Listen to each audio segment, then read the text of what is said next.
নমস্কার সকলকে।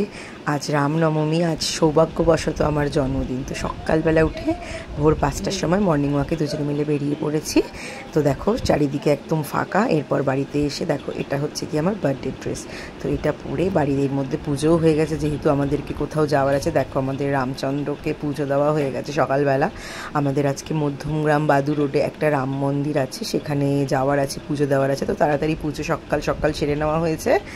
এরপরে আমরা রওনা দিলাম। তো সমস্ত ডিটেলস বলবো। দেখো আমরা চলে এসেছি, রাম মন্দিরের গেট দেখতে পাচ্ছ তোমরা। এটা আমাদের মধ্যমগ্রামের আশেপাশেই অবস্থিত। তোমাদেরকে সম্পূর্ণ অ্যাড্রেস ভিডিওর শেষে দেবো ডেসক্রিপশানে। তো আমরা ঢুকে পড়ছি আজকে মন্দিরের ভিতরে। একটা সেলফি তুলে নিচ্ছি ঢুকেই। জুতো রাখতে হবে পিছনে, তো রাখা হয়ে গেছে, ডালাও কেনা হয়ে গেছে। তো মন্দিরের গর্ভগৃহে আমরা প্রবেশ করব সবে মাত্র। বাইরে খুবই রোদ্দুর, এত সকালবেলাতে এত গরম, কিন্তু ভেতরে এসে এক ফোঁটাও বোঝা যাচ্ছে না যে আমরা একদম পয়লা বৈশাখের 2-3 দিন পরেই রয়েছি, গ্রীষ্মের এত গরমের সময় রয়েছি। ভেতরটা এত ঠান্ডা। তো সামনেই দেখতে পাচ্ছি রামচন্দ্র। দেখো আজকের জন্ম উপলক্ষে কত সুন্দর সাজিয়েছে, পাশে বজরংবলী এবং তার পাশে রাধা মাধব। তো অপূর্ব দৃশ্য দেখেই সকালবেলা মনটা একদম ভরে গেল। তো এরপর আমরা পুজো টুজো দিয়ে একটুখানি বসলাম নাট মন্দিরে, যেখানে সকলে পাঠ শুনবে, কিছুক্ষণ পরে শুরু হবে। তো আমরা যেহেতু অনেকটাই সকালবেলা চলে এসেছি, এখনও সেভাবে শুরু হয়নি, তো শুরু হবে। আমরা দুজনে একটুখানি বসলাম, দুজনে নেমে এরপরে আমরা দুজনে এক মনে ভগবানকে ডাকলাম, দূর থেকে দর্শন করলাম। সামনে কিছু দর্শনার্থী পুজো দিচ্ছে, নিজে পাশে পাঠ শুরু হবে, প্রস্তুতি চলছে। তো আমি বললাম যে চলো আমি একটুখানি ভিডিও তৈরি করে নিয়ে, আসলে আমি তো কখনো এর আগে ব্লগস বানাইনি, মিনি ব্লগস। তো সবাই অনেকে বললো যে ছোটো ছোটো করে তো ব্লগস বানাতেই পারিস, কেন বড় ব্লগস বানাস না।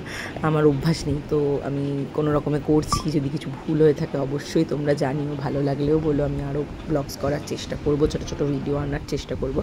তো একটা ছোট্ট দুজনে সেলফি তুলে নিলাম। দেখো এই ড্রেসটা তোমরা দেখলে না, এটা পরেছিলাম, কেমন লাগছে বলো অবশ্যই জানিও কমেন্ট বক্সে। আর কিছু তো পুজো হচ্ছে, ও পুজো দেখছে, আমরা বসে রয়েছি। আমি বললাম চলো আমি ঝপ করে একটুখানি চারিদিকটা ঘুরে দেখে নিই। দেখো এখানে একটা ছোট্ট শিব মন্দির রয়েছে, যেটা মন্দিরের ভিতরেই, ভীষণ সুন্দর। আমি এখানে অনেকক্ষণ সময় কাটিয়েছি, একা বসেছিলাম, ওখানটাতে বসেছিলাম।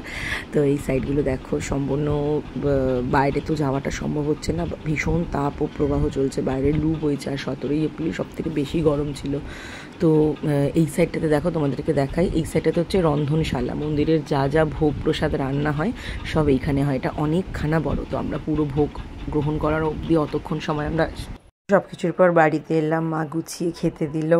দুপুরবেলা ভোজন করলাম মায়ের হাতে, একদম গুছিয়ে খাওয়া দাওয়া যাকে বলে। খেয়ে একটুখানি কোনো রকমের রেস্ট নিয়ে আবার সবাইকে নিয়ে একটু বিকেলবেলাতে আশেপাশে ঘুরতে বেরোলাম। তো দেখো কি সুন্দর লোকেশান, হতে পারে একটু গরম, কিন্তু অপূর্ব লোকেশান, মন ঠান্ডা হয়ে যাবে। তাতে হাওয়াও দিচ্ছিল। তো ওখানে একটুখানি সময় আমরা কাটানোর পর কিছু ফটো সেশন করলাম। দেখো ফটোগুলো অবশ্যই জানিও কেমন উঠেছে।